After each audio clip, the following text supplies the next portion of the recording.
मातरं सुजलां सुफलां मलयज शीतलां सस्यश्यामलां मातरं वन्दे मातरं वन्दे मातरम् शुभ्रज्योत्स्नां पुलकितयामिनीं फुल्लकुसुमित द्रुमदलशोभिनीं सुहासिनीं सुमधुरभाषिणीं सुखदां वरदां मातरम् वन्दे मातरं वन्दे मातरं कोटिकोटिकण्ठकलकलनिनादकराले कोटिकोटिभुजैर्धृत करकरवाले अबलाक्यनुमायितो बले बहुबलधारिणीं नमामि तारिणीं रिपुदलवारिणीं मातरं वन्दे मातरं वन्दे मातरं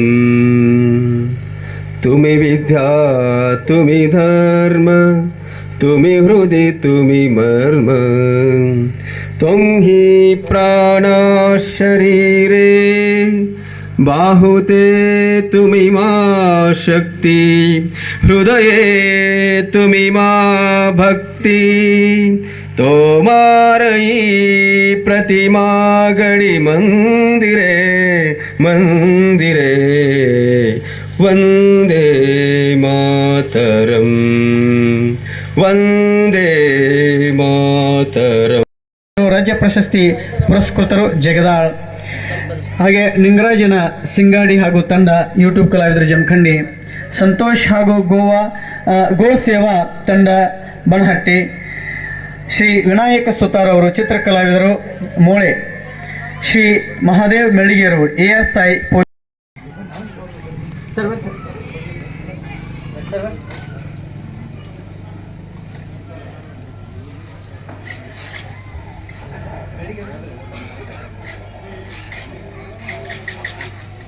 ASI ಸಾಹೇಬರು ಆಲ್ಮಟ್ಟಿ, ಮೆಳ್ಳಿಗಿರಿ ಸರ್ ಅವರು ಕೂಡ ಆಗಮಿಸಿದ್ದಾರೆ. ಅವರನ್ನು ಕೂಡ ಈ ಒಂದು ವೇದಿಕೆಗೆ ನಾನು ಬರಮಾಡಿಕೊಳ್ತಾ ಇದ್ದೇನೆ. ಈಗ ಮುಂದಿನ ಕಾರ್ಯಕ್ರಮ ವೇದಿಕೆಯ ಮುಂಭಾಗದಲ್ಲಿ ಹಾಗೂ ವೇದಿಕೆ ಮೇಲೆ ಒಂದು ನಂಗಾನಾಚ ಚೆಕ್ ಪೋಸ್ಟ್ ಅಂತ ಬರ್ತದ. ಆ ಚೆಕ್ ಪೋಸ್ಟ್ ಹತ್ತಿರ ಒಬ್ಬ ಮಹಾನ್ ಯೋಧ ನಿಂತಿದ್ದ. ಆತನ ಹೆಸರು ಜಸ್ವಂತ್ ಸಿಂಗ್ ರಾವತ್ ಅಂತ. ಆ ಜಸ್ವಂತ್ ಸಿಂಗ್ ರಾವತ್ ಒಬ್ಬ ಯೋಧನ ನಾವು ಏನೋ ಘಟನೆಯನ್ನ ಕೇಳಿದರೆ ಸಾಕು, ನಮ್ಮ ಮೈ ರೋಮಾಂಚನವಾಗ್ತದ. 2 ನಿಮಿಷದಲ್ಲಿ ಆ ಘಟನೆಯನ್ನ ನಿಮಗೆ ನೆನಪಿಸ್ತೀನಿ. ಆ ಜಸ್ವಂತ್ ಸಿಂಗ್ ರಾವತ್ ಆ ಚೈನಾ ಬಾರ್ಡರ್ ದಿಂದ ಬರ್ತಕ್ಕಂತ ಚೆಕ್ ಪೋಸ್ಟ್ ಅಲ್ಲಿ ಭಾರತದ ಗಡಿ ಕಾವಲುಗಾರನಾಗಿ ಸೇರ್ಕೊಂಡಿದ್ದ. 3 ಜನ ಉಳ್ಕೊಂಡಿದ್ರು ಸೈನಿಕರು, ಕೇವಲ 3 ಜನ ಉಳ್ಕೊಂಡಿದ್ರು. ದುರ್ದೈವವಶಾತ್ 2 ಯೋಧರು ಕೂಡ ಹತರಾಗ್ತಾರ. ಒಬ್ಬನೇ ಒಬ್ಬ ಜಸ್ವಂತ್ ಸಿಂಗ್ ರಾವತ್ ಬದುಕಿ ಉಳ್ಕೊತಾನ. ಉಳ್ಕೊಂಡ ನಂತರ ಏನ್ ಮಾಡ್ತಾನ ನೋಡ್ರಿ, ಎಷ್ಟು ಸಾಹಸ ಶೌರ್ಯ. ಆ ಒಬ್ಬ ವ್ಯಕ್ತಿ 300 ಜನ ಚೀನಾ ಸೈನಿಕರನ್ನ ಯಮಲೋಕಕ್ಕೆ ಕಳಿಸುವಂತ ಒಂದು ಧೈರ್ಯ ಸಾಹಸ ಯಾರಿಗಾರ ಇದ್ರ ಅದು ಜಸ್ವಂತ್ ಸಿಂಗ್ ರಾವತ್ತನಿಗೆ ಮಾತ್ರ. ಅಂತಹ ಯೋಧರು ಎಷ್ಟೋ ಜನ ನಮ್ಮ ಮುಂದೆ ಇಲ್ಲಿ ವೇದಿಕೆ ಮೇಲೆ ಎಲ್ಲ ಕೂತಿದ್ದಾರೆ. ಅಂತಹ ಜಸ್ವಂತ್ ಸಿಂಗ್ ರಾವತ್ ಆ ಪರಿಸ್ಥಿತಿಯನ್ನ ಎದುರಿಸಿದ ಘಟನೆ ನಮಗಿನ್ನೂ ಕಿವಿಯಲ್ಲಿ ಗಳಚಿಕ್ತದ. ಆ ಚೀನಾ ದೇಶದ ಸೈನಿಕರು ಕೆಳಗಿನಿಂದ ಮೇಲೆ ಬರ್ತಾ ಇರೋ ಸಮಯದಲ್ಲಿ ಈತ ಮೇಲಿನ ಒಂದು ಹಂತದಲ್ಲಿದ್ದ. ಒಂದು ಗುಡ್ಡದ ಪ್ರದೇಶ ಅದು. ಆ ಪ್ರದೇಶದಲ್ಲಿ ಏನು ಘಟನೆ ನಡೀತು ಅಂತಂದ್ರ ಸುಮಾರು ಸಂಖ್ಯೆ ಒಳಗೆ ಅವರೆಲ್ಲರೂ ಇದ್ದಾರ. ನಮ್ಮಲ್ಲಿ ಆಗಿನ ಸಮಯದಲ್ಲಿ 62ರಲ್ಲಿ ನಮ್ಮ ಹತ್ರ ಅಂತ ಮಷಿನ್ ಗನ್ ಆಗ್ಲಿ ಅತ್ಯಂತ ಸುಧಾರಿತ ಏನೋ ಬಂದೂಕುಗಳಾಗ್ಲಿ ನಮ್ಮ ಹತ್ರ ಇರಲಿಲ್ಲ. ಇದ್ದಂತ ಗ್ರನೈಟ್ಗಳು ಇತ್ಯಾದಿಗಳನ್ನು ತಗೊಂಡು ಯುದ್ಧ ಮಾಡುವಂತ ಒಂದು ಪರಿಸ್ಥಿತಿ ನಮಗ ಒದಗಿತ್ತು. ಅಂತಹ ಸಂದಿಗ್ಧ ಪರಿಸ್ಥಿತಿಯಲ್ಲಿನೇ ಆ ಒಬ್ಬ ಯೋಧ ಏನ್ ಮನಸ್ಸು ಮಾಡ್ತಾನ, ನನ್ನ ಪ್ರಾಣ ಇರುವವರೆಗೂ ನನಗೆ ಎಷ್ಟು ಸಾಧ್ಯವಿದೆ ಅಷ್ಟು ಶತ್ರುಗಳ ಏನ್ ಮಾಡ್ಬೇಕು, ಸೈನಿಕರನ್ನ ನಾಶ ಮಾಡಬೇಕು ಅಂತ ಪಣ ತೊಡ್ತಾನ. ಪಣ ತೊಟ್ಟ ನಂತರ ಆತನಿಗೆ ಅಲ್ಲಿ ಅರಣ್ಯದೊಳಗ ಗುಡ್ಡದೊಳಗ ಒಂದು ಇಬ್ಬರು ಕುರಿಗಾಹಿಗಳು ಬಂದು ಸಹಾಯ ಮಾಡ್ತಾರ. ಅವ್ರು ಬಂದು ಕೇಳ್ತಾರ, ಜಸ್ವಂತ್ ಸಿಂಗ್ ಅವರೇ, ನಿಮಗ್ ನಮ್ಮಿಂದ ಏನ್ ಸಹಾಯ ಆಗ್ಬೇಕು ಹೇಳ್ರಿ ಅಂತ ಹೇಳ್ತಾರ. ಅವಾಗ ಜಸ್ವಂತ್ ಸಿಂಗ್ ರಾವತ್ ಏನ್ ಹೇಳ್ತಾನಂತಂದ್ರ, ಇಲ್ಲೇನು ಸೈನಿಕರ ಹತ್ರ ಸತ್ತು ಬಿದ್ದಾರಲ್ಲ, ಅವ್ರ ಹತ್ರ ಇನ್ನೊಂದ್ ಸ್ವಲ್ಪ ಅಳಿದು ಉಳಿದಂತ ಮದ್ದು ಗುಂಡುಗಳು ಉಳ್ದಾವ, ಅವನು ತಂತಂದ್ ನನಗ್ ಕೊಡ್ರಿ ಅಂತ ಹೇಳ್ತಾನ. ನೋಡ್ರಿ, ಆ ಸಮಯದೊಳಗ ಆತನಿಗೆ ಬುದ್ಧಿ ತಲೆ ಓಡಿಸಿದ್ದೇ ಹೆಚ್ಚಿಂದು. ಆತ ಏರ್ ಪ್ರದೇಶದೊಳಗೆ ಇರ್ತಾನ. ಇವರು ಮಕ್ಕಳೆಲ್ಲ ತಂದು ಕೊಟ್ಟಂತ ಮದ್ದು ಗುಂಡುಗಳನ್ನ ಏನ್ ಮಾಡ್ತಾನ, ಒಂದು ದಿಕ್ಕಿಗೆ ಹೋಗಿ ಒಂದ್ಸಾರಿ ಸ್ಫೋಟ ಮಾಡುದು, ಮತ್ತೊಂದು ಓಡಾಡ್ಕೊಂಡು ತನ್ನ ಪ್ರಾಣಿರು ತನ ಹೋರಾಡಕತ್ತಾನ. ಇದನ್ನು ನೋಡಿ ಕೆಳಗಿನಿಂದ ಬರ್ತಕ್ಕಂಥ 300 ಜನ ಸೈನಿಕರು ಅಷ್ಟ ಹಂತವಾಗಿ ಸಾಯ್ಲಿಕ್ಕತ್ತಾರ. ಅವ್ರಿಗೆ ಸಂಶಯ ಬರ್ತದ. ಅವ್ರಿಗೊಂದೇನು ಮೆಸೇಜ್ ಬಂದಿತ್ತು, ಭಾರತದ ಸೈನ್ಯ ಎಲ್ಲಾ ಸಂಪೂರ್ಣ ನಾಶ ಆಗ್ಯದ, ನೀವು ಮೇಲೆ ಹೋಗ್ರಿ ಅಂತ ಹೇಳಿರ್ತಾರ. ಇಲ್ಲಿ ನೋಡಿದ್ರ ಯಾವ ದಿಕ್ಕಿನಲ್ಲಿ ನೋಡಿದ್ರು ಎಲ್ಲಾ ಕಡೆಗೂ ಸೈನಿಕರು ಇದ್ದದ್ದು ಕಾಣಿಸ್ತದ. ಆಮೇಲೆ ವಾಪಸ್ ಮೆಸೇಜ್ ಚೈನಾದ ಸೆಂಟ್ರಲ್ ಹೋಗ್ತದ. ಅಲ್ಲಿಂದ ಏನ್ ಮಾಡ್ತಾರ, ಒಂದು ಹೆಲಿಕಾಪ್ಟರ್ ಮುಖಾಂತರ ಇನ್ನೂ ಎಷ್ಟು ಜನ ಬದುಕಿ ಉಳಿದಾರ ಅಂತ ಒಂದು ಹೆಲಿಕಾಪ್ಟರ್ ಮೇಲೆ ಬಂದು ನೋಡ್ತದ. ಅವ್ರಿಗೊಂದು ಆಶ್ಚರ್ಯ ಕಾದಿತ್ತು. ಒಬ್ಬನೇ ಒಬ್ಬ ಜಸ್ವಂತ್ ಸಿಂಗ್ ರಾವತ್ ಇಡೀ 300 ಜನರನ್ನ ಹೋರಾಟ ಮಾಡ್ತಾ ಇದ್ದಾನೆ ಅಂತ ಹೇಳಿ ಮೆಸೇಜ್ ಹೋಯ್ತು. ಅವಾಗ ಅವರಿಗೆ ಅನಿವಾರ್ಯ ಕಾರಣದಿಂದ ಆತನನ್ನ ಸಾಯಿಸ್ರಿ ಅಂತೇಳಿ ಮೆಸೇಜ್ ಬರ್ತದ. ಜಸ್ವಂತ್ ಸಿಂಗ್ ರಾವತ್ ನನ್ನ ಸಾಯಿಸ್ತಾರ. ಅಷ್ಟ್ರೊಳಗ ತಾನು ಎಷ್ಟು ಶತ್ರುಗಳನ್ನ ಸೆದೆ ಬೇಕಾಗಿತ್ತಲ್ಲ ಅಷ್ಟು ಜನರನ್ನ ಸಾಯಿಸಿರ್ತಾನ. ಮುಂದೆ ಆತನ ದೇಹವನ್ನ ತೆಗೆದುಕೊಂಡು ಚೈನಾದ ಮಿಲಿಟರಿ ಕಮಾಂಡರ್ ಹೇಳ್ತಾನ, ಆತನ ದೇಹವನ್ನ ತಗೊಂಡು ಬರುತ್ತೆ ಹೇಳ್ತಾನ. ಆತನ ದೇಹದಂತೆ ಒಂದು ಮೂರ್ತಿಯನ್ನ ಮಾಡಿ ಆ ಮೂರ್ತಿಯ ಜೊತೆಗೆ ಒಂದು ಪತ್ರವನ್ನು ಬರೆದ ವಾಪಸ್ ಭಾರತ ದೇಶಕ್ಕೆ ಕಳಿಸ್ಕೊಡ್ತಾನೆ. ಇವತ್ತಿಗೂ ಆ ಜಸ್ವಂತ್ ಸಿಂಗ್ ರಾವತ್ತನ ಪುತ್ಸಳಿ ಆ ನಂಗನಾಕ ಚೆಕ್ ಪೋಸ್ಟ್ ದಲ್ಲಿ ಒಂದು ದೇವಸ್ಥಾನ ರೂಪದೊಳಗ ಅದ. ಆ ದೇವಸ್ಥಾನ ರೂಪದೊಳಗೆ ಇದ್ದದ್ದು ಇಲ್ಲಿ ಇರ್ತಕ್ಕಂಥ ಎಲ್ಲಾ ಯೋಧರ ಒಂದು ಅದು ಪ್ರತಿನಿಧಿ ಅಷ್ಟೇ. ಯೋಧರು ಎಂದಿಗೂ ಸಾಯುವುದಿಲ್ಲ, ಯೋಧರು ಹುತಾತ್ಮರಾಗುತ್ತಾರೆ. ಬದುಕಿದ್ದು ಕೂಡ ಯೋಧರೇನಾಗಿರ್ತಾರೆ, ಜೀವಂತವಾಗಿರುತ್ತಾರೆ ಎಂದು ನಂಬಿಕೊಂಡ ಇವತ್ತಿಗೂ ಭಾರತ ಸರ್ಕಾರ ಆ ಹುತಾತ್ಮ ಯೋಧನಿಗೆ ಅವನಿಗೆ ಬೇಕಾದಂತ ಬಟ್ಟೆಗಳನ್ನ ಸುಟ್ಕೇಸ್ಗಳನ್ನ ಆ ದೇವಸ್ಥಾನದಲ್ಲಿ ಇಟ್ಟಿರ್ತಾರ. ಅವು ಉಪಯೋಗ ಆಗಿರ್ತಾವ ಅಂತ ಹೇಳಿ ಒಂದು ನಂಬಿಕೆ ಅದ ನಮಗ. ನೋಡ್ರಿ, ಈ ದೇಶ ನಂಬಿಕೆ ಮೇಲೆ ಹೊರಟದ, ನಂಬಿಕೆ ಅದ. ಆತನಿಗೆ ರೈಲ್ವೆ ಟಿಕೆಟ್ ತೆಗಿಸಿ ರೈಲ್ವೆದಲ್ಲಿ ಬ್ಯಾಗ್ ಸುಟ್ಕೇಸ್ ಇಟ್ಟಿರ್ತಾರಂತ, ಅವ್ರ ಊರ್ ತನಕ ಹೋಗ್ತದಂತ, ಊರಿಂದ ಬರ್ತದಂತ. ಇವತ್ತಿಗೂ ಆ ನಂಬಿಕೆ ಮೇಲೇನೆ ಆ ಯೋಧನ ದೇವಸ್ಥಾನ ಪೂಜಿಸಲ್ಪಡುತ್ತದೆ. ಅಂತ ಒಬ್ಬ ಮಹಾನ್ ಯೋಧನ ಬಲಿದಾನ 1962ರಲ್ಲಿ ಆಯಿತು. ಈಗ ನಮ್ಮ ಏನು ಎಷ್ಟು ಶಸ್ತ್ರ ಸಜ್ಜಿತ ಅದ ಅಂತೇಳಿ ನಂದು ಅಣ್ಣ ಹೇಳ್ತಾರೆ ನಿಮ್ಗೆಲ್ಲ ಅವ್ರ ಭಾಷೆದೊಳಗ. ಈಗ ಯಾವ್ದಾರೆ ನಮ್ಮ ಅಕ್ಕಪಕ್ಕದ ಶತ್ರು ರಾಷ್ಟ್ರಗಳು ನಮ್ಮ ಸಮೀಪಕ್ಕೆ ಬರದಂತೆ ಏನಾಗಿದೆ, ಇವತ್ತ ಅತ್ಯಾಧುನಿಕ ಶಸ್ತ್ರಾಸ್ತ್ರಗಳನ್ನ ಭಾರತವು ಕೂಡ ಹೊಂದಿ ಜಗತ್ತಿನಲ್ಲೇ ಅತ್ಯಂತ ಮುಂದುವರೆದಂತ 1, 2, 3 ರಾಷ್ಟ್ರಗಳಲ್ಲೇ ಈ ಭಾರತ ದೇಶವು ಒಂದಾಗಿದೆ ಅಂತ ನಾವೆಲ್ಲರೂ ಇವತ್ತ ಹೆಮ್ಮೆಯಿಂದ ಹೇಳ್ಬಹುದು ಅಂತ ಹೇಳ್ತಾ ಅವಕಾಶಕ್ಕಾಗಿ ಎಲ್ಲರಿಗೂ ಧನ್ಯವಾದಗಳು. ಬೋಲೋ ಭಾರತ್ ಮಾತಾ ಕಿ.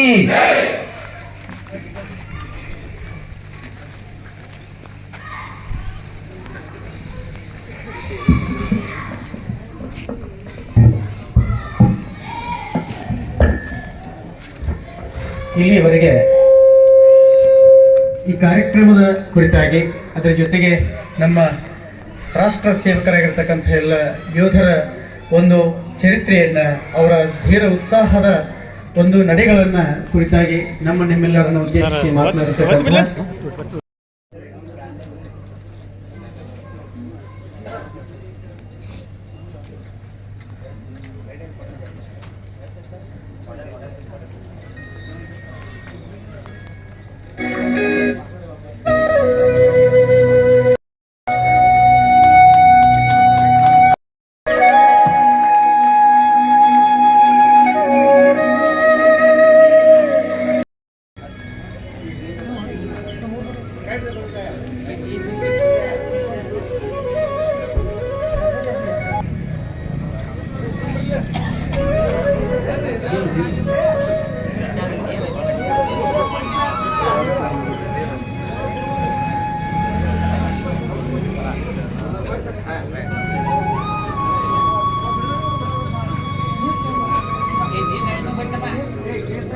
ಟೀಮ್ ವತಿಯಿಂದ ಹಾಗೂ ಮಧುರಕಂಡಿಯ ಗ್ರಾಮದ ಎಲ್ಲ ಗುರು ಹಿರಿಯರ ವತಿಯಿಂದ ಜೊತೆಗೆ ಎಲ್ಲ ಮಾಜಿ ಯೋಧರು ಮತ್ತು ವೀರನಾರಿಯರ ವತಿಯಿಂದ ಅವರಿಗೆ ತುಂಬ ಹೃದಯದ ಸ್ವಾಗತವನ್ನು ನಾನು ಬಯಸ್ತಾ ಇದ್ದೇನೆ. ನಮ್ಮ ತಂಡದ ಸೇವಕರು ಬಂದಂತಹ ಯೂಟ್ಯೂಬ್ ಕಲಾವಿದರಿಗೆ ಒಂದೊಂದು ಪುಷ್ಪವನ್ನು ಕೊಟ್ಟು ಸ್ವಾಗತಿಸಬೇಕಾಗಿ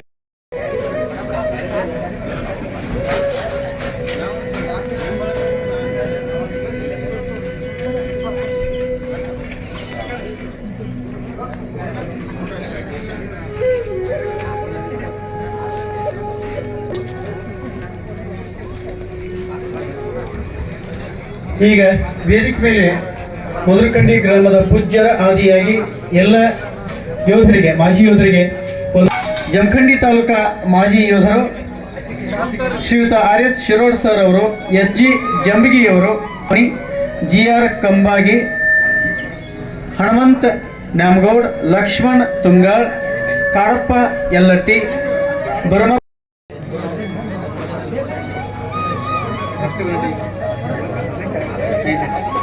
ಇದಾದ ನಂತರ ಜಮಖಂಡಿ ತಾಲೂಕಿನ ವೀರನಾರಿಯರಾದಂತಹ ಸುವರ್ಣ ಬನಹಟ್ಟಿ, ಲಕ್ಷ್ಮೀ ಅವಟಿ, ರಾಜೇಶ್ವರಿ ಇಟ್ಟಿ, ದಾನಮ್ಮ ಮಲಕೈಗಳು ಇವರು ಆದಷ್ಟು ಬೇಗನೆ ವೇದಿಕೆಯ ಪಕ್ಕದಲ್ಲಿ ಬಂದು ಸಿದ್ಧತೆಯಲ್ಲಿ ಇರಬೇಕು.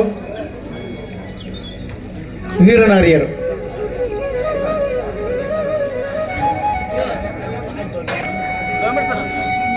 ನಂತರ ಮಾಡಿ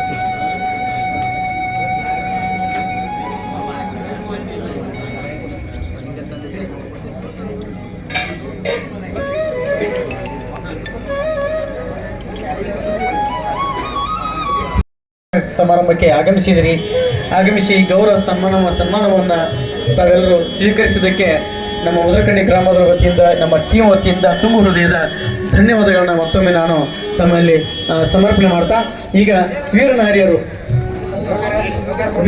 ಬರಬೇಕು.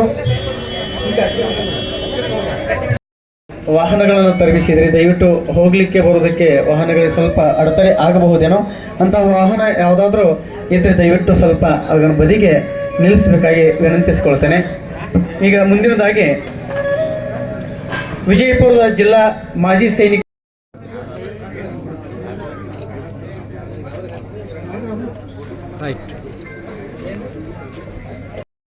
ಮುಧೋಳ ತಾಲೂಕಿನ ಮಾಜಿ ಸೈನಿಕರ ಸಂಘದ ಸರ್ವ ಸದಸ್ಯರಾಗಿರ್ತಕ್ಕಂತಹ ಶ್ರೀಶೈಲ್ ಪ್ರಸಾರ್ ಅವರು, ಧರ್ಮಪ್ಪ ಕೋಮಾರ್, MV ಮಾವಿನವರ್, ಶ್ರೀಶೈಲ್ ಗಣಾಚಾರಿ, ವಿಠ್ಠಲ್ ಬಡಗೇರ್, ಸುಖಾರಾಮ್ ಶಿಂಧೆ, ಚಂದ್ರಶೇಖರ್ ನೀಲ್ಗುಂದ್, ಬಸವರಾಜ್ ಕಂಬಾರ್, ಬಾಬು ಚೆನ್ನಪ್ಪಗೋಳ್, ರಮೇಶ್ ಬಟಕುರ್ಕಿ,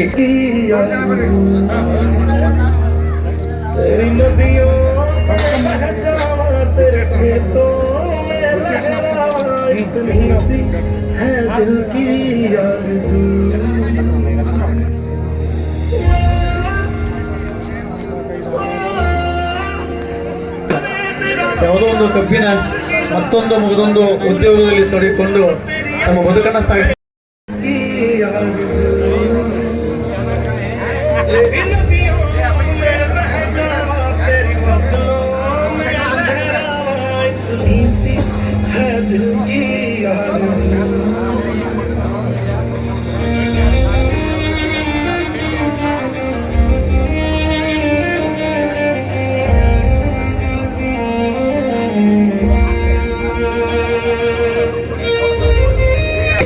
ಎಳಕಾರ್ ಈ ವೀರನಾರಿಯರು ವೇದಿಕೆಗೆ ಆಗಮಿಸುವುದಕ್ಕೆ ಸಿದ್ಧತೆಯಲ್ಲಿರಬೇಕು. ಅವರಿಗೆ ನಮ್ಮ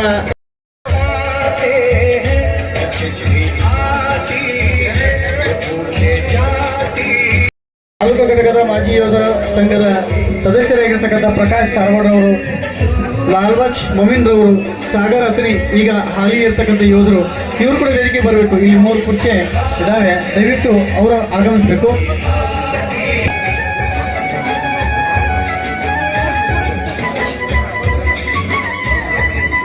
ತಾಲೂಕಿನ ಮಾಜಿ ಯೋಧರ ಕ್ಷೇಮಾಭಿವೃದ್ಧಿ ಸಂಘದ ಎಲ್ಲ ಸೈನಿಕರಿಗೆ, ಯೋಧರಿಗೆ ಮತ್ತು ದೇಶ ಸೇವೆಯನ್ನು ಮಾಡಿರ್ತಕ್ಕಂಥ ಎಲ್ಲ ಯೋಧರಿಗೆ, ಸೈನಿಕರಿಗೆ ಒಂದು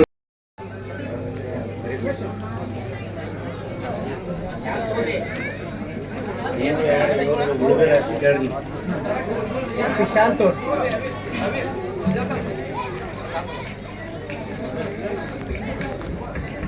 ಬಸಪ್ಪ ಕೋತಿಮಣಿಯವರು ಸಾಕಿನ್ ಮರಿಗುತಿ.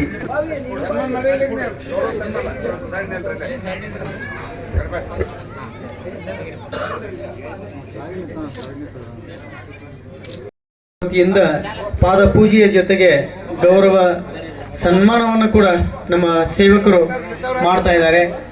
ಇದನ್ನು ಹೊರತುಪಡಿಸಿ ಇದಾದ ನಂತರ ಬೆಳಗಾವಿಯ ಯೋಧರು ಕೂಡ ಆಗಮಿಸಬೇಕು. ಬೆಳಗಾವಿ ಯೋಧರು ಕೂಡ ಆಗಮಿಸಿದ್ದಾರೆ, ಅವರು ಕೂಡ ಧನ್ಯವಾದಗಳು.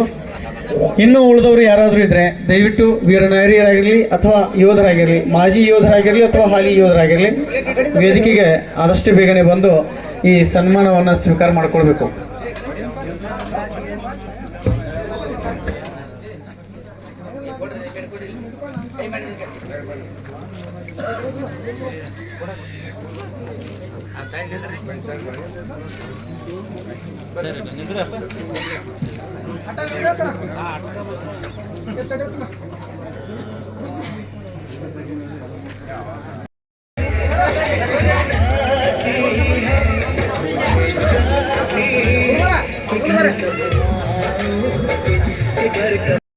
ಕೂಡ ಒಂದು ಜೋರಾದ ಚಪ್ಪಾಳೆ ಮುಖಾಂತರವಾಗಿ ಅವರಿಗೆ ಪ್ರೋತ್ಸಾಹಪೂರ್ವಕವಾದ ಚಪ್ಪಾಳೆ.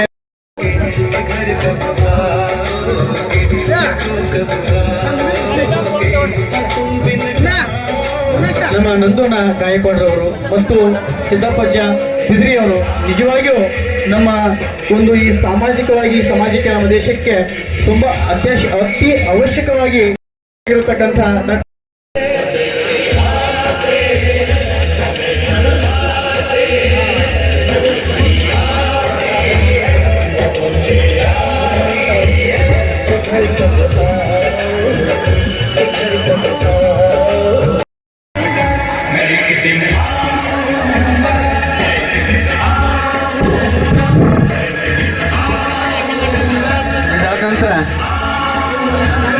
SSLC ವಿದ್ಯಾರ್ಥಿಗಳು, ಇಲ್ಲಿ ನಾನು ಹೆಸರನ್ನ ಹೇಳ್ತೀನಿ, ದಯವಿಟ್ಟು ವಿದ್ಯಾರ್ಥಿನಿಯರು ಆದಷ್ಟು ಬೇಗನೆ ವೇದಿಕೆಯ ಪಕ್ಕಕ್ಕೆ ಬರಬೇಕು.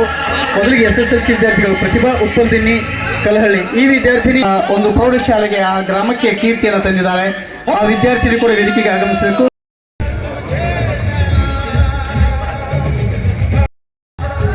ಹಾಗೂ ನನಗೆ ಸ್ನೇಹಿತರಾಗಿರ್ತಕ್ಕಂಥ ಕುನ್ನೂರು ಗ್ರಾಮದ ಶ್ರೀಯುತ ಬಸವರಾಜ್, ಇವರ ಹೆಸರನ್ನು ಯಾಕೆ ನಾನು ಇಲ್ಲಿ ಪ್ರಸ್ತುತಪಡಿಸ್ತಾ ಇದ್ದೀನಿ ಅಂತಂದ್ರೆ, ಈ ಅಗ್ನಿ ಅದು ಸಾಧ್ಯವಾದಷ್ಟು ಮಟ್ಟಿಗೆ ತಲುಪಿದ್ದಾದಲ್ಲಿ ಅದು ಜೀವಂತಿಕೆಯನ್ನು ಪಡೆದುಕೊಳ್ತದೆ.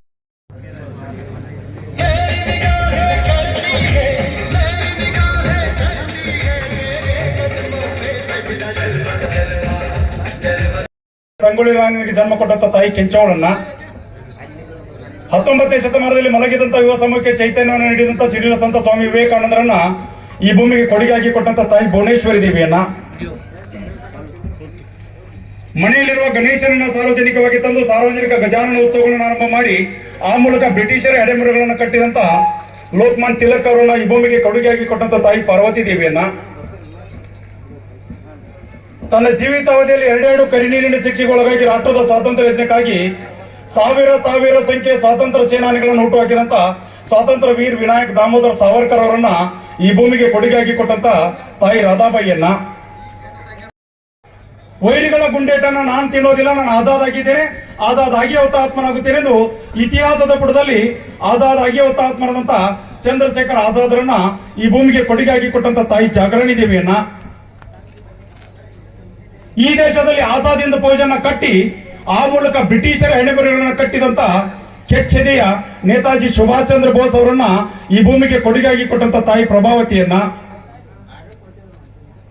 ಈ ದೇಶಕ್ಕೆ ವಿಜ್ಞಾನಿ ರೂಪದಲ್ಲಿ, ಈ ದೇಶಕ್ಕೆ ರಾಷ್ಟ್ರಪತಿ ರೂಪದಲ್ಲಿ ಡಾಕ್ಟರ್ APJ ಅಬ್ದುಲ್ ಕಲಾಂ ಅವರನ್ನ ಈ ಭೂಮಿಗೆ ಕೊಡುಗೆಯಾಗಿ ಕೊಟ್ಟಂತ ತಾಯಿ ಹಸಿಮಳನ್ನ, ಜಗತ್ ಮೆಚ್ಚುವ ರೀತಿ ಒಂದು ವಿಶೇಷವಾದಂತಹ ಸಂವಿಧಾನವನ್ನು ಕೊಟ್ಟಂತ ಯುಗ ಪುರುಷ ಡಾಕ್ಟರ್ ಬಾಬಾ ಸಾಹೇಬ್ ಅಂಬೇಡ್ಕರ್ ಅವರನ್ನ ಈ ಭೂಮಿಗೆ ಕೊಡುಗೆಯಾಗಿ ಕೊಟ್ಟಂತ ತಾಯಿ ಭೀಮಾಬಾಯಿಯನ್ನ, 2016ರ ಸಂದರ್ಭದಲ್ಲಿ ನಮ್ಮಗಳ ನಾಳಿಗೆಗಾಗಿ ಹುತಾತ್ಮರಾದಂತ ಸಿಯಾಚಿನ್ ಹೀರೋ ಲ್ಯಾನ್ಸ್ ನಾಯಕ್ ಹನುಮಂತಪ್ಪ ಕೊಪ್ಪದವರನ್ನ ಈ ಭೂಮಿಗೆ ಕೊಡುಗೆಯಾಗಿ ಕೊಟ್ಟಂತ ತಾಯಿ ಬಸವಳನ್ನ ಈ ಸಂದರ್ಭದಲ್ಲಿ ಶ್ರದ್ಧಾಪೂರ್ವಕವಾಗಿ ಸ್ಮರಿಸಿಕೊಂಡು, ಯೋಧರು ನಮ್ಮ ದೇವರು ಅಂತಕ್ಕಂಥ ಒಂದು ವಿಶೇಷ ಕಾರ್ಯಕ್ರಮನ ಬಹುಶಃ ಕಳೆದ 10 ವರ್ಷಗಳಿಂದ ಮದರಕಂಡಿ ಗ್ರಾಮದಲ್ಲಿ ತಾನು ಅಂಗವಿಕಲನಾಗಿದ್ರು ಕೂಡ ನನ್ನ ಕಾರ್ಯಕ್ಕೆ ಅಂಗವಿಕಲತೆ ಅಡ್ಡಿ ಆಗಬಾರ್ದು ಅಂತೇಳಿ ಬಹುಶಃ ಇಡೀ ದೇಶಕ್ಕೆ ಮಾದರಿ ಆಗೋ ರೀತಿ ಸೈನಿಕರನ್ನ ಕರೆಸಿ, ನಾನು ನಿವೃತ್ತಿ ಅಂತಕ್ಕಂಥ ಶಬ್ದವನ್ನು ಬಳಸೋದಿಲ್ಲ, ಯಾಕಂದ್ರೆ ಸೈನಿಕರು ಯಾವತ್ತೂ ನಿವೃತ್ತಿ ಆಗೋದಿಲ್ಲ. ಆ ಸೈನಿಕರನ್ನ ಕಳಿಸಿ ಆ ಸೈನಿಕರ ಪಾದ ಪೂಜೆಗಳನ್ನು ಮಾಡಿ ಮತ್ತಷ್ಟು ಜನರಿಗೆ ಪ್ರೇರಣೆ ಆಗುವಂತ ಕೆಲಸ ಕಾರ್ಯವನ್ನು ಮಾಡ್ತಕ್ಕಂಥ ಅಂಬಿ ಆರ್ಮಿ ತಂಡದ ಎಲ್ಲ ಸದಸ್ಯರಿಗೂ ಶ್ರದ್ಧಾಪೂರ್ವಕವಾದಂತ ನಮಸ್ಕಾರಗಳನ್ನು ಸಲ್ಲಿಸಿ, ಇವತ್ತಿನ ವೇದಿಕೆ ಮೇಲೆ ಹಾಜರಾಗಿರ್ತಕ್ಕಂಥ ಎಲ್ಲ ಯೋಧರ ಪಾದಗಳಿಗೆ ಶ್ರದ್ಧಾಪೂರ್ವಕವಾದಂತ ನಮಸ್ಕಾರಗಳನ್ನು ಸಲ್ಲಿಸಿ, ಜೊತೆಗೆ ಇಬ್ಬರು ಕೃಷಿಕರು, ಒಂದು ಕಡೆ ಬಂಗಿಯವರು, ಮತ್ತೊಂದು ಕಡೆ ಸಿದ್ದಪ್ಪಜವರು, ಅವ್ರ ಮಾತುಗಳನ್ನು ಕೇಳಬೇಕು ಅಂತೇಳಿ ನಾನು ಇಲ್ಲಿ ಬಂದಿದ್ದೀನಿ. ಅಂಬರೀಶ್ ಅವರು, ಮತ್ತೊಂದು ಕಡೆ ಸಾಕಷ್ಟು ವಿದ್ಯಾರ್ಥಿಗಳಿಗೆ ವಿದ್ಯಾದಾನ ಮಾಡ್ತಕ್ಕಂಥ ಗವಿಮಠ್ ಸರ್ ಅವರು, ಜೊತೆಗೆ ಪ್ರಭುವಣ್ಣ ಹಿಡಕಲ್ ಅವರು, ಈ ದೇಶದ ಮುತ್ತು ರತ್ನಗಳನ್ನ ನಿರ್ಮಾಣ ಮಾಡಬೇಕು ಅಂತಕ್ಕಂಥ ಹೊಣೆಗಾರಿಕೆ ಜವಾಬ್ದಾರಿಯನ್ನು ಹೊತ್ತುಕೊಂಡು ಆ ಉಪನ್ಯಾಸಕ ಅಂತಕ್ಕಂಥದ್ದು ಅದನ್ನ ಆಯ್ಕೆ ಮಾಡಿಕೊಂಡು ಈ ದೇಶದ ಮುತ್ತು ರತ್ನಗಳನ್ನ ನಿರ್ಮಾಣ ಮಾಡಿ ಸಮಾಜಕ್ಕೆ ಅರ್ಪಣೆ ಮಾಡತಕ್ಕಂಥ ಆ ಇಬ್ಬರು ಉಪನ್ಯಾಸಕರ ಪಾದಗಳಿಗೆ ಶ್ರದ್ಧಾಪೂರ್ವಕವಾದಂತ ನಮಸ್ಕಾರಗಳನ್ನು ಸಲ್ಲಿಸಿ, ಜೊತೆಗೆ ಮಿತ್ರರೇ ಮಾತನಾಡಬೇಕು ಅಂತೇಳಿ ಬಹುಶಃ ಸಾಕಷ್ಟು ವಿಷಯಗಳಿವೆ. ಇದಕ್ಕೆ ತಾನೇ ಮಾತನಾಡಿದ್ರು ರಾವತ್ ಅವ್ರ ಕುರಿತು. ರಾವತ್ ಅವರು ಬಿಟ್ಟಂತ ಒಂದೇ ಒಂದು ವಿಷಯ ಆ ಸಂದರ್ಭದಲ್ಲಿ ನಡೆದ ಒಂದೇ ಒಂದು ವಿಷಯವನ್ನ ನಾವೆಲ್ಲರೂ ಆ ಕಥೆಗಳನ್ನ ಕೇಳಿದ್ವಿ. ರಾವತ್ ಅವರು, ಜಸ್ವಂತ್ ಸಿಂಗ್ ರಾವತ್ ಅವರು ಯಾವ ರೀತಿ ಕೆಲಸ ಮಾಡಿದ್ರು ಅಂತಂದ್ರೆ, ಅವ್ರ ಜೊತೆಗೆ ನಿಂತುಕೊಂಡಿದ್ದು ಇಬ್ರು ಪುಟ್ಟ ದುರ್ಗೆಯರು. ಆ ದುರ್ಗೆಯರು ಅವ್ರಿಗೆ ಏನೇನ್ ಬೇಕು ಅದನ್ನ ತಂದು ಕೊಡ್ತಿದ್ರು. 350ಕ್ಕಿಂತ ಹೆಚ್ಚು ಚೀನಾ ಸೈನಿಕರನ್ನ ಒಬ್ಬ ಸೈನಿಕ ಹೊಡೆದಾಕ್ತಾರಲ್ಲ, ಆ ತಾಕತ್ತಿರೋದು ಭಾರತದ ಸೈನಿಕರಿಗೆ.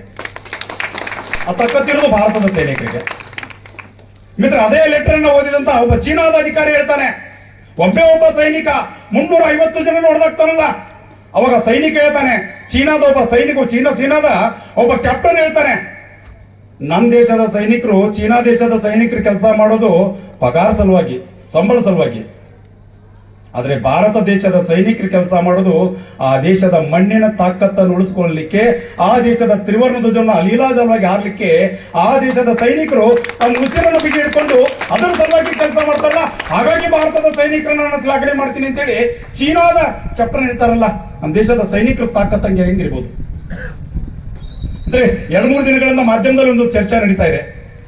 ರಾಣಾ ಅಂತಕ್ಕಂಥ ಒಬ್ಬ ಭಯೋತ್ಪಾದಕರನ್ನ ಹಿಡಿದು ತಂದಿದ್ದಾರೆ. 2008 ಒಂದು 5-6 ಕಿಲೋಮೀಟರ್ ದೂರ ಇರ್ತಕ್ಕಂಥದ್ದು ದೊಡ್ಡದಾದಂತ ಹಿಮಬಂಡೆ ಆ ಸೈನಿಕರ ಮೇಲೆ ಬೀಳುತ್ತಲ್ಲ. ಅದೇ ಸಂದರ್ಭದಲ್ಲಿ ಮೈಸೂರಿನ ನಾಗೇಶ್ವರನ್ನು ಕಳ್ಕೊಳ್ತೀವಿ, ಹಾಸನದ ಮಹೇಂದ್ರವನ್ನು ಕೂಡ ಕಳ್ಕೊಳ್ತೀವಿ.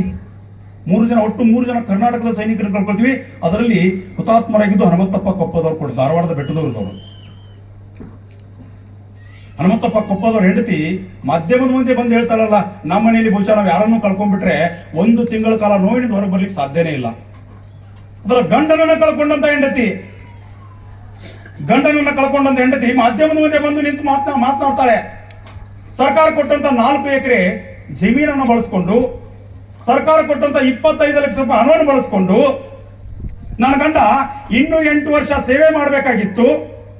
ಆ 8 ವರ್ಷದ ನನ್ನ ಗಂಡನ ಸೇವೆಯನ್ನ 1.5 ವರ್ಷದ ಮಗಳ ನೇತರನನ್ನ ಕಟ್ಟಿಕೊಂಡು ಆ ತಾಯಿ ಹೇಳ್ತಾಳಲ್ಲ, ನನ್ನ ಗಂಡನ 8 ವರ್ಷದ ಸೇವೆಯನ್ನ ನನ್ನ ಮಗಳಿಗೆ ಯೂನಿಫಾರ್ಮ್ ಹಾಕಿಸಿ ನನ್ನ ಗಂಡನ ಸೇವೆಯನ್ನ ನನ್ನ ಮಗಳ ಕೈಯಿಂದ ಮಾಡಿಸ್ತೀನಿ ಅಂತ ತಾಯಿ ಹೇಳ್ತಾರಲ್ಲ, ಈ ಕೆಚ್ಚರಿ ಇವತ್ತು ಪ್ರತಿ ಮನೆ ಮನೆಗೂ ಬರಬೇಕಾಗಿದೆ. ಅಂದಾಗ ಮಾತ್ರ ನಾವೆಲ್ಲರೂ ಒಂದು ಸಶಕ್ತ ಸಮಾಜವನ್ನು ನಿರ್ಮಾಣ ಮಾಡಲಿಕ್ಕೆ ಸಾಧ್ಯ ಇದೆ, ಒಂದು ಸದೃಢ ಸಮಾಜವನ್ನು ನಿರ್ಮಾಣ ಮಾಡಲಿಕ್ಕೆ ಸಾಧ್ಯ ಇದೆ. ಸಶಕ್ತ ಸಮಾಜ ಮತ್ತು ಸದೃಢ ಸಮಾಜದ ನಿರ್ಮಾಣ ಮಾಡಲಿಕ್ಕೆ ಭಾಗೀದಾರತ್ವ ನಮ್ದಿರ್ಬೇಕಾಗಿದೆ. ಮೊನ್ನೆ ಒಂದು ಹುಡುಗನ್ ನೋಡಿದ್ವಿ ನಾವು, ಹಾವೇರಿ ಹುಡುಗ, ಡಿಪ್ಲೊಮಾ ಫೈನಲ್ ಇಯರ್ ಇದ್ದ. ಅಪ್ಪನ ಕೇಳ್ತಾನೆ, ಅಪ್ಪ ನನಗೆ ಬೈಕ್ ಬೇಕಾಗಿದೆ.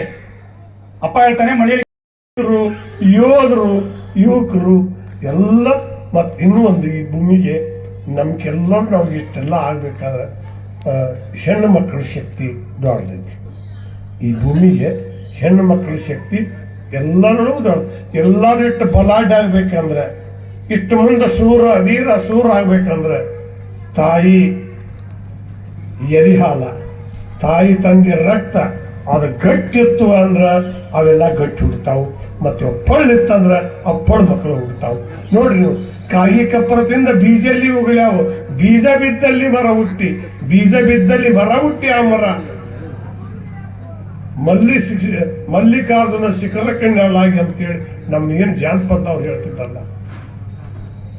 ನಮ್ಮೂರ ಎರಿಯಾಗ ಎಳೆಯ ಸೌತಿಕಾಯಿ ಹರಿಯಂದರ್ ಹೆಂಗ ಹರಿಯಲೆ, ಹರಿಯಂದರ್ ಹೆಂಗ ಹರಿಯಲೆ, ನಮ್ಮ ದೇಶದ ಯೋಧರನ್ನ ಮರಿ ಅಂದರ್ ಹೆಂಗ ಮರಿಯಲೆ. ಈ ದೇಶಕ್ಕಾಗಿ ಪ್ರಾಣ ತ್ಯಾಗ ಮಾಡಿದಂಥ ಯೋಧರನ್ನ ನಾವು ಹೆಂಗ್ ಮರಿಬೇಕು? ಕುಂದ್ರು ಕುರ್ಚಿಯೋ ಬಿಟ್ಟ, ಮಣಗು ಮನ್ಸವ್ ಬಿಟ್ಟ, ವಾದೂರ ಬಿಟ್ಟ ಬರಲಿಲ್ಲ ಗಾಂಧಿ ಮುತ್ಯ, ಇದ್ದ ಮಕ್ಕಳನ್ನ ಕೈ ಬಿಟ್ಟ ಅಂದ್ರು. ಎಂತಿಂತವ್ ಇದಕ್ಕಾಗಿ ಊಟ ಇಲ್ಲ, ಉಪವಾಸ, ಅವರು ದೇಶಕ್ಕಾಗಿ ಅವರು ಹೋರಾಟ ಮಾಡಿದಾರ. ಋಷಿ ಮುನಿಗಳು ಇದೆಲ್ಲ ದೇಶಕ್ಕಾಗಿ ತಪಸ್ಸೆ ಕೂತ ಅನ್ನ ನೀರ ಇಲ್ದ ತಮ್ಮ ಶರೀರನ್ನ ತ್ಯಾಗ ಮಾಡಿ ಹೋಗ್ಯಾರ. ಈ ದೇಶಕ್ಕಾಗಿ ಮಣ್ಣಾಗಿ ದುಡಿದ ಸದೂರಿಗೆ ಅನ್ನ ಹಾಕಿದ ರೈತರು ಅವರು ಮಣ್ಣಾಗಿ ಹೋಗ್ಯಾರ. ಮತ್ತೆ ಇವರೆಲ್ಲ ಈ ಹೇಳ್ತಿಲ್ಲ ಜಬ್ಬಾರ್ ಪುಟ್ಟ ಬೇರೆ ಇವರು ರಾಜಕಾರಣಿ, ಇವರು ಬೇಕಾದಕ್ಕೆ ಮಾಡಿದ್ರು, ಇವರು ದಡಮ್ಮತ್ ಹೋಗ್ಬಿಡವ್ರ. ಎಲ್ಲಾರು ಒಂದಿನ ಹೋಗುದೇ ಇದೆ.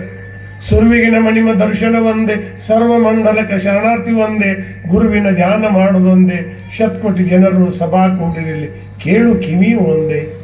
ಬೆಳೆಯುವ ತಾಯಿಯ ಮದಿಹಲ ಒಂದೇ, ತಿಳಿಯುವ ಸದ್ಗತಿ ದಾರಿಯು ಒಂದೇ, ಗುರುವಿನ ಮೂಲ ಮಂತ್ರ ಒಂದೇ, ದೇವರ ನಾಮ ನಾವು ಕೊಟ್ಟಿದ್ದರೇನು ಮಾಡು ಭಕ್ತಿ ಒಂದೇ. ಬಡವ ಬಲ್ಲವನ ಮರ್ಯಾದೆ ಒಂದೇ, ಸತ್ಯ ನಿತ್ಯ ನುಡು ನಾಲಿಗೆ ಒಂದೇ, ಬಲ್ಲವರಿಗೆಲ್ಲ ಕಾಣುವುದೊಂದೇ. ಸೂರ್ಯ ಪ್ರಕಾಶ ಬ್ರಹ್ಮಾಂಡ ತುಂಬ ಬೆಳಕ ಬೀಳುವುದೊಂದೇ. ಆದಿ ಅನಾದಿ ನಾದವು ಒಂದೇ, ತಂದಿ ಬಿಂದುನಲ್ಲಿ ಆಕಾರ ಒಂದೇ, ಆಕಾರದೋಳು ಆತ್ಮನು ತಾವು ಒಂದೇ. ನಂದು ನಿಂದು ಎಂಬ ಭೇದ ಬೆಳೆಸವ ತಿಳಿಸು ಜ್ಞಾನ ಒಂದೇ. ಮರ ಬೆಳೆದರೇನು ಬಡ್ಡಿಯು ಒಂದೇ, ಹೂಕಾಯಿ ಬೀಜ ಇರುವುದು ಒಂದೇ, ಈ ನಡು ಎಲ್ಲ ನಂದು ನಿಂದೆ. ಅಂತ್ಯ ಕಾಲದಲ್ಲಿ ಸಂತಿ ಮಾಡಿಕೊಂಡು ಹೊಂಟು ಹೋಗುವುದೊಂದೇ, ಅಂತ್ಯ ಕಾಲದಲ್ಲಿ ಸಂತಿ ಮಾಡಿಕೊಂಡು ಹೊಂಟು ಹೋಗುವುದೊಂದೇ ಅಂತ ಹೇಳ್ತಾ ವೀರ ಶೂರರ ಅವ್ರ ನೆನಪಿನ ಬೀಜನ ಬಿತ್ತಿ ಆಗಿರ್ತಾವ. 30 ಗಂಡು ಹುಡುಗರು ಆಗಲಾರಿ ಹಿಡಿತಾವ, ಹೆಣ್ಣು ಹುಡುಗರು ಮಕ್ಕಳ ಆಗವಲ್ಲು. ಇನ್ನು ಮಕ್ಕಳ ಅಡ್ಡಾಡು ಹೊಂತೈತಿ. ನಿಮ್ ಮಕ್ಕಳು ಯಾರು ಹೊಡ್ತೀರಿ? ನಿಮ್ ಬಾಳ ಮಕ್ಕಳು ಹೊಡೆದವ್ರಿಗೆ ಬಹು ಮಾಡ್ಕೊಡ್ತೀವಿ ಅನ್ನೋದು ಬರ್ತೈತಿ. ನೋಡ್ರಿ ನೀವು ಈ ಗಲೆ ಹೊಲ ದುಡಿಯವಾಗ, ಇನ್ನು ಗಲೆ ಹೊಡಿಯವಾಗ ಯೂನಿವರ್ಸಿಟಿ ಅವ್ರು ಡಾಕ್ಟರೇಟ್ ಕೊಡೋದು ಬಂದು ಅಲ್ಲಿ ಕೊಟ್ಟಾರಲ್ಲ, ಹಂಗ ಗಲೆ ಹೊಡಿಯವಾಗ ಯೂನಿವರ್ಸಿಟಿ ಕೊಡೋದು ಬಂದೈತಿ, ಕೊಡ್ತಾರ. ಇನ್ನು ಮುಂದೆ ಯಾಕೆ ಅಣ್ಣನ ಸಿಗಂಗಿಲ್ಲ. ಏನು ಮಣ್ಣು ತಿಂತಾರ ಇವ್ರು? ರೈತರಿಗೆ ಹೆಣ್ಣು ಕೊಡುವಲ್ರು. ಮತ್ತೆ ಇವ್ರು ಸರ್ಕಾರದವರು ಕಾಯ್ದೆ ಮಾಡಿಟ್ಟಾರೆ. ಕಾಯ್ದೆ ಕಾಗದದಾಗ ಐತಿ, ಪುರಾಣ ಪುಸ್ತಕದಾಗ ಐತಿ, ಜಗತ್ತಿನಾಗ ಏನ್ ನಡಿಬೇಕೆಲ್ಲ ನಡೆದು ಬಿಟ್ಟ. ಎಲ್ಲ ಹಂಗ್ ನಡೆದೈತಿ, ಹಿಂಗ್ ನಡೆದೈತಿ. ದಯಮಾಡಿ ಎಲ್ಲರೂ ನೀವು ನಿಮ್ಮ ಮಕ್ಕಳ ನೋಡ್ರಿ. ನಿಮ್ಗೆ ಹೇಳ್ತಾನೆ, ಹಲ್ಲಾಗ ಕಸು ಇದ್ದಾಗ, ಕಬ್ಬಿನಾಗ ರಸ ಇದ್ದಾಗ ಕಬ್ಬು ತಿಂದ್ರೆ ಸಿಹಿ ಆಕೈತಿ. ಕಬ್ಬು ಒಣಗಿದ ಕಬ್ಬು ಹಲ್ಲು ಬಿದ್ದು ಮುದುಕೃತಿಯಾಗ ಆ ಕಬ್ಬು ಕೊಟ್ರ ಸ್ವಾದ ಎಲ್ಲಿದ್ದು ಬರ್ತೈತಿ? ವಿಚಾರ ಮಾಡಿಬಿಡ್ರಿ ನೀವೆಲ್ಲ. ಅಯ್ಯೋ ಎಲ್ಲ ವಿಚಾರ ಮಾಡಿ. ಕಬ್ಬಿನಾಗ ರಸ ಇರಬೇಕು, ಹಲ್ಲಾಗ ಕಸು ಇರಬೇಕು, ಕಬ್ಬು ತಿಂದ್ರೆ ಸ್ವಾದ ಆಕೈತಿ. ಆ ಹಲ್ಲು ಬಿದ್ದು ಮುದುಕೃತಿಯಾಗ ಕಬ್ಬು ಕೊಟ್ರೆ ಏನ್ ಮಾಡೋದು? 30 ವರ್ಷ 40 ವರ್ಷಕ್ಕೆ ಲಗ್ನ ಆಗಕತ್ತೇವ್, ಮಕ್ಕಳಾಗಲು ಬಂದು ಬಿಡಾಕತ್ತೇವ್, ಏನೇನು ಕೆಲಸಿಲ್ಲ. ಅದಕ್ಕೆ ಈ ಹುಚ್ಚರ ದಗದ ನಡೆದೈತಿ. ಹುಚ್ಚರ ದಗದ ಮಕ್ಕಳು ಎಲ್ಲಿ ಮಕ್ಕಳಾಗಲು ಮಕ್ಕಳು ಬೇಕಾದ್ರೆ ಸ್ವಾಮಿಗಳಂತೇಳಿ ಹೋಗುದ. ಅವ್ರು ಗಳ್ಳಾಗಟ್ಟಿ ಬಾರಿಸಿ ಕೂತಿರ್ತಾರೆ. ನಿಮ್ಗೊಂದು ಬುದ್ಧಿ ಎಲ್ಲ ಹೊಡಿಬೇಕಾದ್ರೆ ಅವು ಧರ್ಮದಿಂದ ಕಟ್ಟಿದ ಉಳಿತಾವ್. ದೇವ್ರ ಗುಡಿಗಳು ನೋಡಿ ನೀವು, ಎಷ್ಟು ಧರ್ಮಲೆ ಕಟ್ಟಿರ್ತಾರ ಉಳಿತಾವ್. ಮತ್ತೆ ಈ ರೊಕ್ಕ ಊರ್ ಮಂದಿ ಗಂಟು ಮಾಡಿ ಸರ್ಕಾರ ಪಟ್ಟಿ ಮಾಡಿ ಹಾಕುತ್ತಾರ. ಕೋರ್ಟ್ನ್ಯಾಗ ಕೇಸ್ ನಡೆಸ್ಯಾವು. ದೇವರ ಇಚ್ಚಿ ಸಾಕ್ಷಿ ಹೇಳು ಭಕ್ತರು ನುಡಿಸ್ಯಾವು. ಭಕ್ತರ ಕಾಣಿಗೆ ಕಚೇರಿ ಕೋರ್ಟಿಗೆ ಲಂಚ ಕೊಟ್ಟಾವು. ಬ್ಯಾಳಿ ಬೆಲ್ಲ ಹೋಳಿಗೆ ಹುಗ್ಗಿ ಕುರಿ ಕೋಣ ಕೋಳಿ ತಿಂದಾವು. ಉಂಡು ತಿಂದ ದೇವರು ಈಗ ಜಗಳಕ್ಕೆ ನಿಂತಾವು. ಮಠ ಮಂದಿರ ವಸತಿ ಗುಡಿಯನ್ನು ದೇವರೆಲ್ಲ ಬಯಲಿಗೆ ಬಂದಾವು. ಹಾದಿ ಮ್ಯಾಗ ಜಗಳಾಡಿ ಕೋಟ್ ಕಟ್ಟಿ ಹತ್ಯಾವು. ಮನುಷ್ಯನ ಗುಡಿಯನ್ನು ದೇವರು ಮಂಗ ಮಾಯ ಆಗ್ಯಾವು. ಬೆಕ್ಕಿನ ಜಗಳದ ಬೆನ್ನಿ ಮಂಗ್ಯ ತೂಕ ಮಾಡ್ಯಾವು. ಬೀಳಿಗೆ ಬಿದ್ರಿ ಸಿದ್ದಾಪ ಕಟ್ಟಿದ ಹಾಡ ಕೇಳ್ಯಾವು. ಕಟ್ಟಿದ ಹಾಡ ಕರೆ ಅಂತ ಕೈ ಎತ್ಯಾವು. ಎಲ್ಲ ಗುಡಿಯನ್ನು ದೇವರಿಗೆ ಕಚೇರಿಗೆ ಹೊಂಟಾವು. ಎಲ್ಲ ಗುಡಿಯನ್ನು ದೇವರಿಗೆ ಕಚೇರಿಗೆ ಹೊಂಟಾವು ಅಂತ ಹೇಳ್ತಾ ಎಲ್ಲರೂ ಒಂದು ಎಲ್ಲಾರ್ದು ಒಂದೇ ಜಗಳನು, ಈ ಲೋಕದಾಗ ಎಲ್ಲಾರ್ದು ಒಂದೇ ಜಗಳನು. ಸಣ್ಣವರಿದ್ದಾಗ ಆಟದ ಜಗಳ, ಹರಕ್ ಬಂದ್ಮೇಲೆ ಪ್ರೀತಿ ಜಗಳ, ಹಂದ್ರದಾಗ ಬೀಗರ ಜಗಳ, ಬಾಳೆದಾಗ ಹೆಂಡತಿ ಜಗಳ, ಎಲ್ಲಾರ್ದು ಒಂದೇ ಜಗಳನು. ಕುರುದೊಡ್ಡ್ಯಾಗ ಕುರುಗುರ ಜಗಳ, ಹೊಲದೊಡ್ಡ್ಯಾಗ ರೈತರ ಜಗಳ, ನೂಲಿನಾಗ ಜಾಡ್ರ ಜಗಳ, ಬಂಗಾರದೊಳಗ ಪತ್ತರ ಜಗಳ, ತಕ್ಕಡಿ ಒಳಗ ಶೆಟ್ರ ಜಗಳ, ಮಠದೊಳಗ ಸ್ವಾಮಿಗಳ ಜಗಳ, ಗಡಿನಾಡಿನಾಗ ದೇಶದ ಜಗಳ, ಎಲ್ಲಾರ್ದು ಒಂದೇ ಜಗಳನು. ಈ ಲೋಕದಾಗ ಎಲ್ಲಾರ್ದು ಒಂದೇ ಜಗಳ. ಶಾಣ್ಯರ ಜಗಳ ಮಾತಿನಾಗ, ದಡ್ರ ಜಗಳ ಬಡಗಿ ಒಳಗೆ, ಎಲ್ಲಾರ್ದು ಒಂದೇ ಜಗಳನು. ಈ ಲೋಕದಾಗ ಎಲ್ಲಾರ್ದು ಒಂದೇ ಜಗಳ ಅಂತ ಹೇಳ್ತಾ ನನಗೆ ಮಾತಾಡೋಕೆ ಅವಕಾಶ ಕೊಟ್ಟು ಎಲ್ಲರೂ ದೇವ್ರ ಜೊತೆ ಕೂತಿ ಎಷ್ಟು ಚಂದ ಗಪ್ ಗಂಡ ಇಂಥ ಬದುಕನ್ನ ನನಗೆ ಮಾತಾಡೋಂಥ ಶಕ್ತಿ ಕೊಟ್ಟಂತ ಯಾರು ಅಂದ್ರೆ ನನಗೆ ಜನನ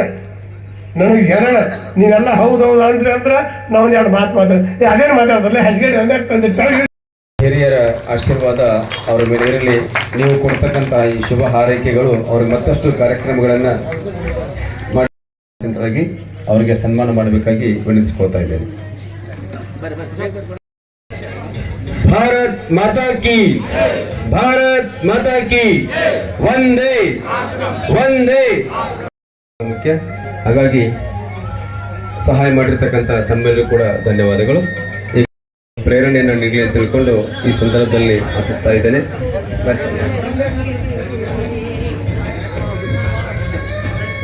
ನಾನು ಸ್ವಲ್ಪ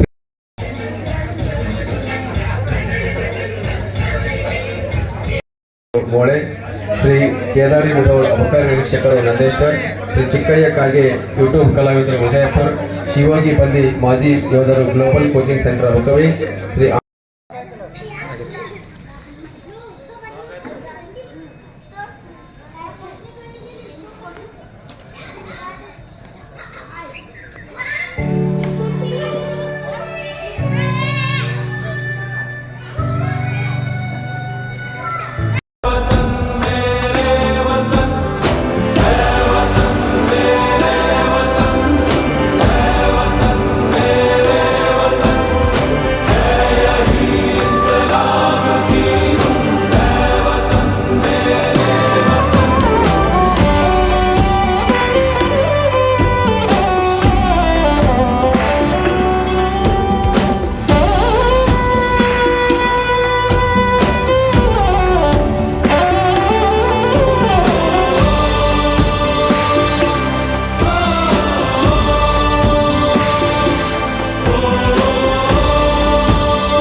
आंसुओं में लहू मिला के रंग दे ये आसमां, आतिशे आजादी को फिर देखे सारा जहां।